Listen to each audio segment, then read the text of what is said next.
Welcome back to Square Off. Let's go all the way back to December, just 2 months ago. The Republican-controlled county board in southern Arizona's tiny Cochise County was refusing to certify its 47,000 votes from the November election. It was kind of a protest against the results.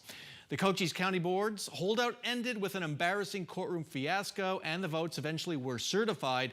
But the story doesn't end there. There are signs Cochise County might try some kind of electoral mischief again in 2024, and in fact is already planning it. Jen Fifield joins us to tell the rest of the story. She covers elections and voting in Arizona for VoteBeat US. You might remember her outstanding work on the Maricopa County election review. Welcome back to Square Off. Thank you for having me. So we're sitting here in Maricopa County. Why should we care about what's going on down about 3 hours away in Cochise County? It's all connected. Elections across the United States have seen threats. We've seen people trying to block certification of election results across the United States, and that very much happened in Cochise County. They're trying to experiment with the way they run elections there. This matters for everyone in Arizona for the way that your votes are counted in the future. If they can make a test case in Cochise County for how elections should be run there, it could potentially spread elsewhere. Okay, so let's start at the most recent kind of beginning of the story. And one of the central characters here is Lisa Mara. She's a widely respected, now former county elections director, whose last day on the job was this past week. Give us a small sketch of the Lisa Mara story. Why did she leave? Well, as these threats to elections occur and there's harassment going on towards the leaders of elections in the county, Lisa fell subject to that. Along with other election directors and recorders across the state, numerous have resigned at this point, and she's just the latest to go. She said while the county was trying to pursue its illegal full hand count of ballots after this November election, she was harassed and disparaged. They tried to sue her personally for blocking the full hand count, even though it was illegal.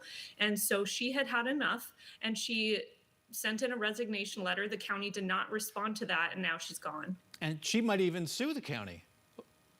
She might. Her resignation letter was prepped for that, telling the county to respond, or else she might have legal grounds for a lawsuit for being forced to resign.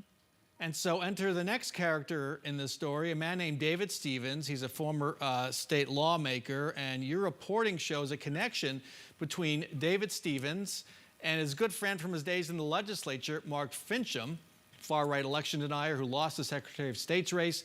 Stevens has some power now as a county recorder down there. So what's he trying to do?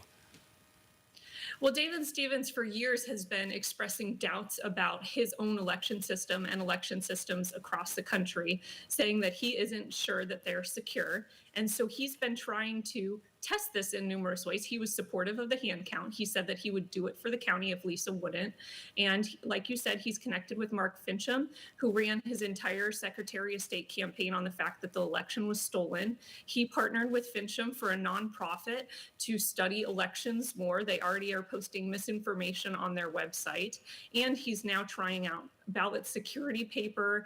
He's supportive of going back to hand counts. So as Lisa leaves, he might get more power, and that's what my story was looking at. So Fincham, basically, your reporting shows, really hasn't left the scene. He's got a hand in our next election. Am I reading that right? Absolutely not. And it's not just Fincham. There's numerous state lawmakers who have been trying to push for these changes, who found an opening in Cochise County. They probably understand David Stevens is alike in that he has doubts about the election. And so it might make, from the election experts and Democrats in the county that I spoke to, they consider it a laboratory for what they want to do in future years. And so just to be clear, it appears David Stevens is going to be in charge of the next election. We don't know for sure yet, but when Lisa was considering leaving, he said he thought he might become interim elections director. And also, the supervisors are discussing just putting all elections under the recorder's office instead of having this bifurcated system where the supervisors run part of the elections. So he very well could, and the recorder there could take over elections. Okay, I want to make a little detour because the post-election fiasco in Cochise showed us once again how much we depend on the good faith actions of county boards like the Cochise County Board. Even though state law seems pretty clear on what a county must do after an election, are there any changes to election laws being discussed right now at the Capitol that might make that, the election certification and the requirement that counties certify, even more explicit? It's a really good question, one that I ran by the former Secretary of State, Katie Hobbs, who is now our governor. And she said that the law might need tightening up.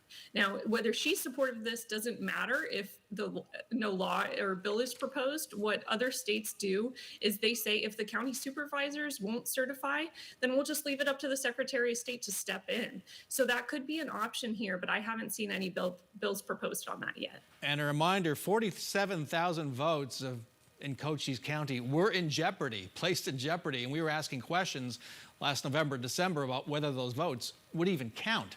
Is it possible we're going to see that kind of fiasco again in 2024?